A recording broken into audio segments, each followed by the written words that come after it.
Hey Dr. White, what is going on? It is Sears and I'm back with another A+ video. We are caffeinated with enough caffeine to probably power the entire greater Pensacola area. And we're going to be giving you a quick rundown on part 7 of Mila Griggs' book entitled Forged by Fire. It's about how to build a personal brand. So let's get right into it. First of all, what Mila talked about in this is that your brand image really matters. See, your brand image needs to mirror exactly what's on the inside. Now, when we're putting this into a personal sense, some of the different illustrations that Mila gave was that when she could change the way that a person dressed, that often changed the way that they were viewed by the people around them. You see, when the way you dress is professional, it is casual, it is fitting for the place that you are working in, people start to notice you a little bit more. You see, it doesn't actually take a lot of effort to dress nicely. What Mila says is it takes the same amount of effort to put on a pair of old yoga pants and a hoodie than it does to put on a nice pair of slacks and a decent, maybe an Aloha shirt, something like that. I know, Dr. White, you like to wear your crazy shirts on Friday, and that is so on brand for you. We don't even like look at it twice. We know that is Dr. White right there. He's gonna wear crazy shirts on Friday, and that's just how it goes. And I know that if you were to be able to wear those every single day at this school, you absolutely 100% would. Obviously, Dr. White, you know this. You know that putting on your crazy colored shirts on Friday takes the same amount of effort as putting on your regular white shirts that you wear on Monday to Thursday.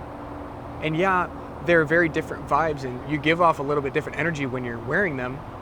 It's still Dr. White, and we still know and we expect the same Dr. White from that. Wearing those crazy shirts on Fridays also shows a little bit of your personality. We all know you're a little bit random sometimes. You like to do some crazy things, try new stuff. Always try new Cinnamon Toast Crunch variants. But again, like that shows a little bit of your personality, but it doesn't dominate your entire being. One thing that I thought was actually interesting is that your dress should work like a good email subject. It should invite people to get to know you a little bit better. See, if I dress professionally and people see that I'm very competent with my job, they'll want to talk to me and be like, hey man, how long have you been doing photos for? How long have you been a professional photographer for? And I'll be able to just start a conversation and start networking just based off the way I dressed, because that gave them an idea that I knew exactly what I was talking about and that I was approachable. All right, here, Dr. White, is one of the things that I learned from this that I think is interesting and I'm going to implement today. Well, you need to dress appropriately for the location that you're going to. So, for instance, back in Hawaii, nobody ever wears suits. And if you wear a suit and show up to a business meeting, you're going to get laughed at. Everybody there wears what we know as Aloha Crisp. And what that is, it is a nice Aloha shirt, typically a Tory Richard, Tommy Bahama, some of like the higher level Aloha shirt or that similar style. And you wear it with slacks and a pair of dress shoes. And that is your Aloha Crisp.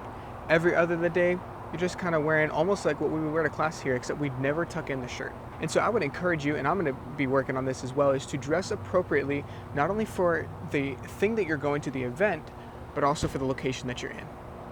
Dr. White, I've been enjoying this book so far. I'm really glad that we got to be able to read it. I hope you have a great rest of your weekend. I will see you in class on Monday. Have a good one.